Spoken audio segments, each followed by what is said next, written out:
A novel species of anomalous entity has recently been reported in the underbelly. This creature has features that closely resemble those of several species of rodents, as well as some that strangely resemble those of millipedes. This animal, hereby dubbed the molipede, was found tunneling throughout the underbelly on an exploration mission by the Bureau of Anomalous Containment.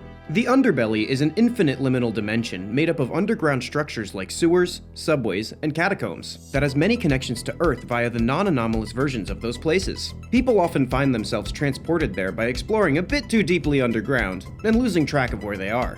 While they won't notice right away, they may figure it out once they see this place's version of a rat.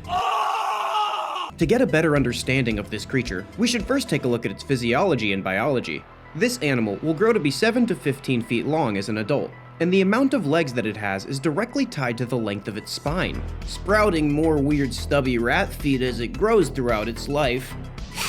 They grow up so fast! In a traditional sense, the molipede is functionally blind. While it does use those eyes for a certain type of sight, it's not a traditional sense of vision.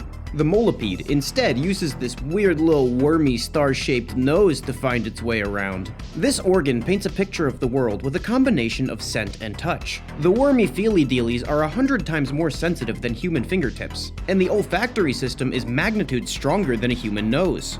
These two senses allow the molipede to paint an accurate picture of the world, so it's not just sitting there doing whatever the fuck Helen Keller did all day, which was probably nothing.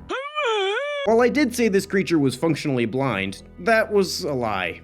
Well, kind of. If you put this thing on the surface, it would definitely need a service dog, don't get me wrong. But that's oversimplifying it. You may be wondering why this animal has 4 eyes rather than 2 when it should have 0 because it can't fucking see. While the molipede cannot see in a traditional sense, they still have 2 sets of eyes focused on different spectrums of light. The top set of eyes can see infrared, and the molipede uses these to detect sources of intense heat from behind the walls of the underbelly to more easily find meat crab nests. The animal's bottom set of eyes are tuned to the X-ray spectrum. Remember that scene from Predator where, to hide from Predator, they put a bunch of mud on themselves to disguise their heat signature? Well, even if you hid your heat signature, this guy could still see your skeleton. This allows the molipede to hunt for warm-blooded animals as efficiently as cold-blooded ones. Even though these modes of sight are not nearly as useful for painting a picture of the environment itself, they are especially tailored to find the exact resources the molipede needs more efficiently than regular eyes would in this dark environment. This creature spends the majority of its time burrowing tunnels into concrete that make up the underbelly, using their large star noses to detect food sources. They have large incisors tough enough to scrape through solid stone located on the cusp of their lips, which means they can dig through the walls without eating a bunch of rocks. It's pretty good, I don't like these rocks. Because of their large size, these tunnels are often disruptive to other life forms in the underbelly. The tunnel systems they create are often responsible for making the architecture in the areas they inhabit unstable, resulting in constant collapses.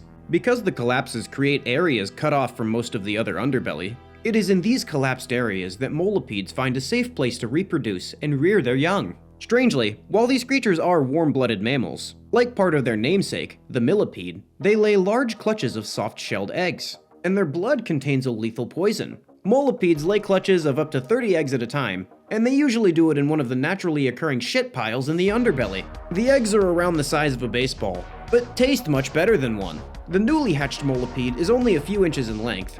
However, the babies will scurry off and quickly grow to their full size in around 2 to 3 years. Like the majority of the life in the underbelly, to survive, this creature has to eat whatever it can find. However, unlike most of the life down here, it doesn't seem to directly target human wanderers. I mean, if it's starving and you look slow and stupid, don't get me wrong, it'll take a bite. But like most members of the opposite sex, it probably won't pursue you. These creatures are omnivores, mostly consuming refuse and the various species of fungus that occur in the underbelly. They do, however, supplement their diet with whatever meat they can safely catch. And in addition to this, they do have one favorite, dangerous treat to acquire. These creatures are the main predator of meat crabs, and will crack open and destroy their hives for the nectar they create. Kinda like a bear getting in a beehive for the honey, or an anteater getting in an anthill for the ants, or your uncle getting in your ass for a felony. While meat crabs are fearsome in their own right, since the molipede has toxic blood and flesh, the crabs die off as they attack it. Because of this, it takes a lot longer for the meat crabs to do significant damage to the molipede, giving it a healthy feeding window to slurp up all the nectar and munch on some crabs. And they all lived happily ever after, unless they happen to be a meat crab.